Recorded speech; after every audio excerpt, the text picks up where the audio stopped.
ஆண்டவரும் ரட்சிக்கிறோமா இயேசு கிறிஸ்து நாமத்தினாலே உங்களை வாழ்த்துக்கிறேன். கர்த்தர் அந்த கால வேளையில் ஆசீர்வதிப்பாராக, இந்த நாள் முழுவதும் செம்மையாய் நடத்துவாராக. இப்பொழுது எனக்கு அருமையானவர்களே, ஏசியா தீர்க்கதரிசி புத்தகம் 1வது அதிகாரத்தில் ஒரு சில வசனங்களை நாம் வாசித்து தியானிக்கலாம். ஏசியா 1:3 மாடு தன் எஜமானனையும் கழுதை தன் ஆண்டவனின் முன்னனையும் அறியும், இஸ்ரவேலோ அறிவில்லாமலும் என் ஜனம் உணர்வில்லாமலும் இருக்கிறது என்கிறார். ஐயோ பாவமுள்ள ஜாதியும் அக்கிரமத்தால் பாரம் சுமந்த ஜனமும் பொல்லாதவர்களின் சந்ததியும் கேடு உண்டாக்குகிற புத்திரருமாய் இருக்கிறார்கள். கர்த்தரை விட்டு இஸ்ரவேலின் பரிசுத்தருக்கு கோபம் உண்டாக்கி பின்வாங்கி போனார்கள். இன்னும் நீங்கள் ஏன் அடிக்கப்பட வேண்டும்? அதிகமாய் விலகி போகிறீர்களே. தலையெல்லாம் வியாதியும் இருதயமெல்லாம் பலட்சமாக இருக்கிறது. உள்ளகால் தொடங்கி உச்சகன் தலை மட்டும் அதிலே சுகமே இல்லை. அது காயமும் வீக்கமும் நொதிக்கிற ரணமும் உள்ளது. அது சீழ்பிதுக்கப்படாமலும் கட்டப்படாமலும் எண்ணெயினால் ஆற்றப்படாமலும் இருக்கிறது. எனக்கு அருமையானவர்களே, கர்த்தர் நாம் மகிமைக்காக கர்த்தர் சொல்வ இஸ்ரவேல் ஜனங்களுக்கு இது சொல்லப்பட்டதாக இருந்தால் இந்த காலங்களில் இது பொருந்துகிறதா இருக்கிறது.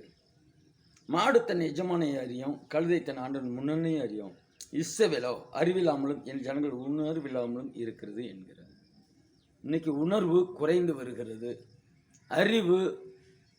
அறிவு பெருத்தவன் நோவு பெருத்தவன் என்று சொல்லப்படுகிறது. வேதத்தை மாடு தன் எஜமானனை அறிகிறது, கழுதை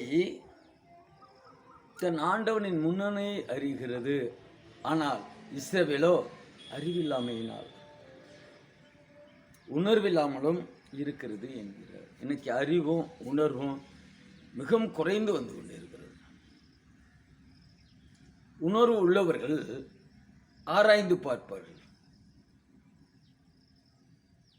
எஜமான் எனக்கு யார்? என்னை உருவாக்கினவர் யார்? என்னை நேசித்தவர் யார்? தாயின் கருவிலே இருக்கும் பொழுதே தெரிந்து கொண்டவர் யார்? தாயின் கருவிலே இதோ எலும்பு உருவாவதை அவரை தவிர வேறு ஒருவரும் அறியவில்லையே என்கிற ஒரு உணர்வோடு இருப்பார்கள். உணர்வுள்ள இருதயம்.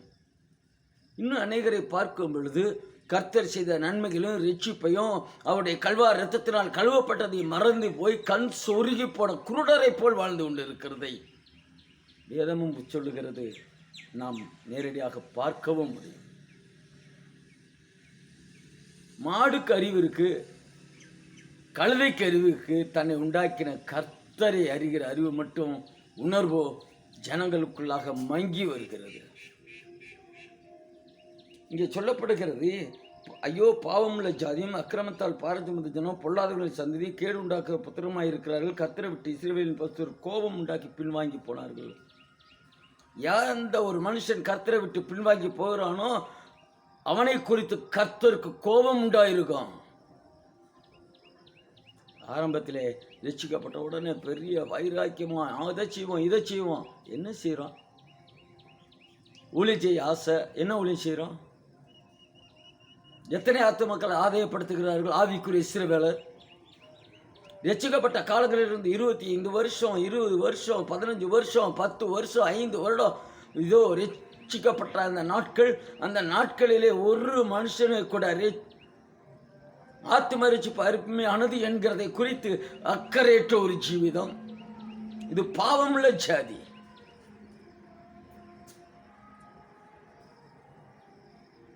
கேடு உண்டாக்குகிற புத்திரர்.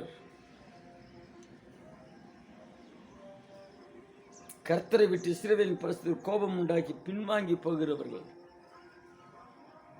கேடு உண்டாக்குகிற புத்திரர், மற்றவர்களுக்கு கேடு உண்டாக்குகிறவர்கள். கர்த்தரை விட்டு பின்வாங்கி கர்த்தரோடு இசைந்திராத தூரமாக இருக்கிறவர்கள் மற்றவர்கள் கேடு உண்டாக்குகிறவர்களாம்.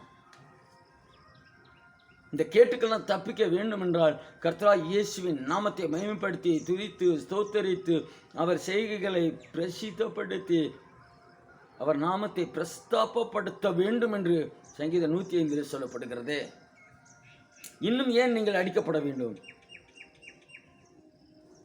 அதிகமாய் விலகி போகிறீர்களே. தலையெல்லாம் வியாதியும் இருதயம் பலட்சியமாக இருக்கிறது. இன்னும் அடிக்கப்படணும். ஏன் இன்னும் நோயோடு போராடணும்? இன்னும் பிசாசோடு ஏன் போராடணும்? இன்னும் மனுஷ ஆவியோடு ஏன் போராடணும்? சதி ஆலோசனைகளோடு போராடணும். அதிகமாய் விலகி போகிறதுனாலே தானேன்னு வேதம் சொல்லுகிறது. இயேசு விட்டு விலகி போகிறவர்களுக்கு இதெல்லாம் நடக்குங்க.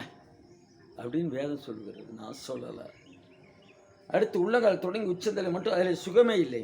அது காயமும் வீக்கமும் நொதிக்கிற ரணமும் உள்ளது. அது சீல் பிதுக்கப்படாமலும் கட்டப்படாமலும் எண்ணெயினால் ஆற்றப்படாமலும் இருக்கிறது. சீல் பிதுக்கலை, எண்ணெயினால் ஆற்றப்படலை. சீல் பிதுக்காதபடியாய் கால்களில் காயம் இருக்குமானால் காலை வெட்டி எறிய வேண்டுமே. சரியாய் சீல் பிதுக்கப்பட்டு சுத்திகரிக்கப்பட்டு, இதோ எரேமியா 30:17 வேதத்திலே கர்த்தர் சொல்லப்பட்டபடியாக உன்னை தள்ளுண்ட சீயோன் என்று சொல்லுவார்கள். உன் காயங்களை ஆட்சி ஆரோக்கியம் வர பண்ணுகிற கர்த்தர் நானே, அப்படியாக சொல்கிற அந்த வசனம் ஆரோக்கியப்படுகிறவர் நம்முடைய கர்த்தருங்க. இதையெல்லாம் நம்பி நம்ம ஜீவிக்காதபடி அவரை விட்டு விலகி போவதனால் ஏன் அடிக்கப்பட வேண்டும்? ஏன் நொதிக்கிற ரணம் இருக்கணும்? ஏன் காயம் கட்டப்படாமல் இருக்கணும்? ஏன் எண்ணெயினால் காயம் ஆற்றப்படாமல் இருக்கணும்? இன்னும் இருதயத்திலே காயம் ஏங்க? இன்னும் மன உள்காயத்தோடு ஏன் இருக்கணும்? எஜமானனை அறிந்தால் சுகமான ஜீவிதம், எஜமானனை அறிந்தால் விடுதலை, எஜமானனை அறிந்தால் அற்புதம், எஜமானனை அறிந்திருந்தால் மேன்மை.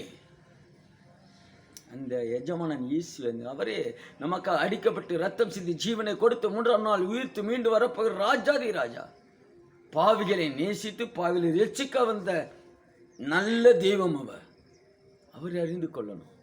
அவரை விட்டு விலகுவோமானால் நிச்சயமாக எப்பொழுதும் அடி விழுந்துட்டே தான் இருக்கும்.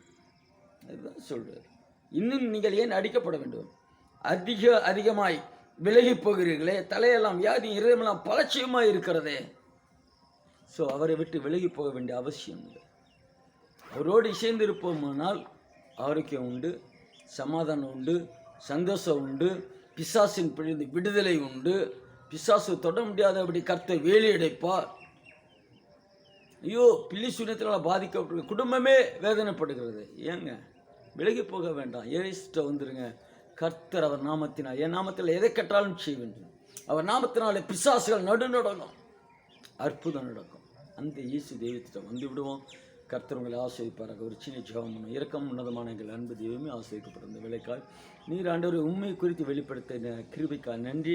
பார்க்கிற கேட்கிற ஒவ்வொருவரும் இயேசு நாமத்தை அறிந்து கொண்டு ரட்சிக்கப்பட கிருபை செய்கிறார். இயேசு நாமத்தாலே புதாவே ஆமென். எனக்கு அறிமானவர்களே, கர்த்தர் ஆசிரிப்பாக. அநேகர் ஜெபித்து இருக்கீங்க. நேற்றைய நாளில் ஏறக்குறைய சிறுவர்கள் கொண்டாட்டம் மிக சிறப்பாக கர்த்தருடைய கிருபை நாள் நடந்தது. ஊழியக்காரர்கள் வந்து நடத்தினார்கள். ஏறக்குறைய 181 + 40 221 பேருக்கு இந்த இடத்துல கர்த்தர் கிருபையாய் நடத்தினார். கர்த்தர் எல்லா தேவைகளையும் சந்தித்தார். நீங்கள் ஜெபித்தீங்க, அதற்காக ஸ்தோத்திரம். வருகிற நாளை கழிச்சு 20ஆம் தேதி 20/17/2024 இதே இடத்துல வைத்து லீவனான் ஜெபத்தோட்டம், பால் பண்ணை bus stop, Sirumalai road, Dindigul என்கிற இந்த இடத்துல, திண்டுக்கல்லேருந்து 9:15 பஸ் இருக்கும். பால் பண்ணை பஸ் ஸ்டாப் சொல்லி இறங்கலாம். அதுபோல் அதை விட்டுட்டிங்கன்னா பிரிவில் இறங்கி நடந்து வரலாம். அதையும் விட்டுட்டாக்க நீங்கள் 10:15 உங்களுக்கு திண்டுக்கல் பஸ் ஸ்டாண்ட்லேருந்து பஸ் இருக்கும். திரும்ப போவதற்கும் அதுபோல் பஸ்ஸு இருக்கிறது. வாருங்கள், விடுதலை இல்லாதவர்கள் அழைத்துக்கணும். உங்கள் கண்கள் இயேசு விடுவிக்கிறதை காணும். சுகம் இல்லாதவர்களை அழைத்து கொண்டு வாங்க இணைந்து ஜெபிப்போம். தேச நன்மையினால் நிரப்பப்படும்படியே ஆசீர்வதிக்கப்படும் ஜெபிப்போம். எங்களுக்காக ஜெபித்துக் கொள்ளுங்கள். கர்த்தர் ஆசீர்வதிப்பாராக. ஆமென்.